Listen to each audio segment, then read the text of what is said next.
This is your tech news briefing for Friday, March 31st. I'm Zoe Thomas for the Wall Street Journal. The Pentagon is gearing up for a future conflict that doesn't take place on land or sea, but in space. It comes as China and Russia deploy missiles and lasers that can take out satellites and disrupt military and civilian communications. Joining me to discuss how the U.S. military is preparing for potential threats is our aerospace and defense industry reporter, Doug Cameron. Hi, Doug. Thanks for joining us. Good to talk with you, Zoe. When we talk about armed conflict in space, I'm sure a lot of people are imagining, Star Wars or Star Trek or any number of other sci-fi films. Is the Pentagon planning on having potential dogfights in spacecrafts? There's two big differences between what you see in the movies and what's reality. First, any potential conflict in space is not going to involve people. There's not going to be crewed fighters running around in space. It just doesn't work like that.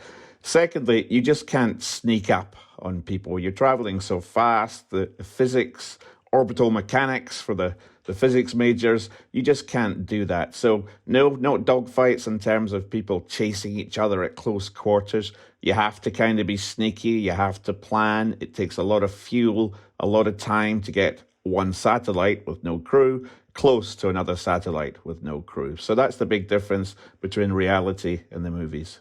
And what is it particularly about space and the, environment in space that means you can't use the same military tactics or technology that you might use on the ground? So we go back to the physics again, just the simple speed. For the sake of your argument, your best fighter jet might go at twice the speed of sound. Now, with a satellite, just a regular orbit or near-Earth orbit, you're talking about something going at 17,000 miles an hour.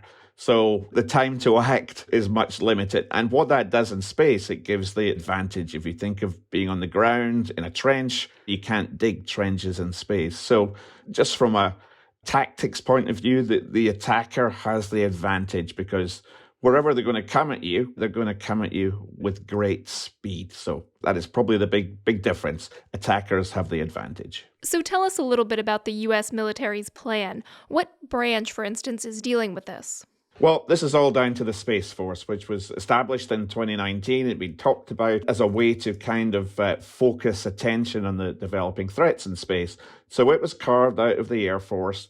The idea being that it would provide services for all branches of the military, not just the Air Force, and would also just help focus attention on its core mission, which is both to deter and to provide continued access in space. So all through the Space Force. Now, because of the threat environment changing, they now feel that they need to train people in a different way.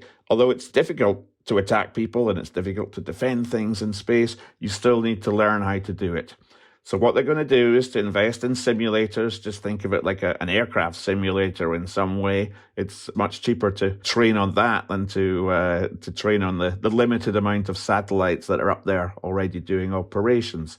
So that's what they're going to do. They're going to have simulators. They're going to develop basically tactics and, try and second guess through war games what adversaries might do and how you might try to defeat or avoid them. It's very much a learning process and it's very much at its infancy.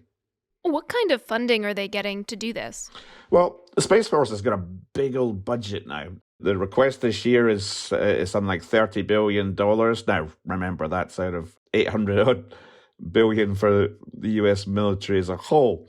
That's up far more percentage-wise than other services. Now, within that, the extra training budget they're talking about is $400 million. Still a lot of money, but compared to the hardware to launch the rockets and build the rockets, which is the bulk of the $30 billion, it's still relatively small potatoes, which just gives you an idea that they're at the start of a process and there's a long way to go. What you can expect is that budget's going to continue to increase as the years pass.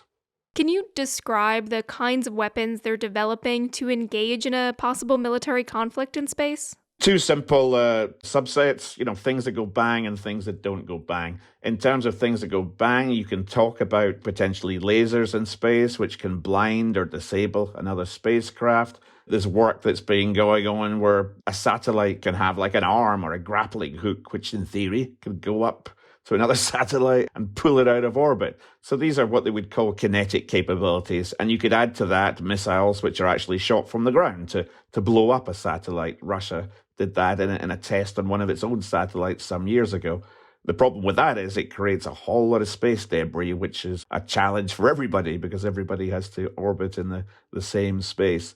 The non-kinetic ones it's jamming and cyber warfare, where you're basically interfering with the signals between space and the ground. Isn't there a treaty on not engaging in military conflict in space? There are many treaties, most of which have not been signed. The main non-signatories tend to be those nations with the biggest assets in space, including the US. So while there is a kind of broad agreement at the highest level not to militarize space, everybody is. No one's actually signed on in a clear-cut way saying we're not going to do this. It's in the vaguest terms because there is a land grab in space. Sounds a strange thing to say. And because it's such a fast-moving technology, no one kind of wants to rule out anything because that might give them the advantage in things like resources on the moon or mining asteroids down the line. So everybody amongst the big spacefaring nations has basically kept their options open. All right, that's WSJ aerospace and defense industry reporter Doug Cameron. Thanks for joining us, Doug. Hey, thank you, Zoe. And that's it for Tech News Briefing this week. But a quick heads up, our special weekly series on AI, Artificially Minded, is coming soon. We'll tackle some of the big questions around generative AI and how it's already affecting life, work, and business in surprising ways. You can catch Artificially Minded every Monday in April, starting April 3rd. And there's still time to send us your questions for the series. Leave us a voicemail at 415-439-6482. Or email us a voice recording to tnb@wsj.com. We look forward to hearing from you. TNB's producer is Julie Chang. We had production assistance from Zoe Colkin. Our supervising producer is Melanie Roy, and our executive producer is Chris Zinsley. I'm your host, Zoe Thomas. Thanks for listening, and have a great weekend.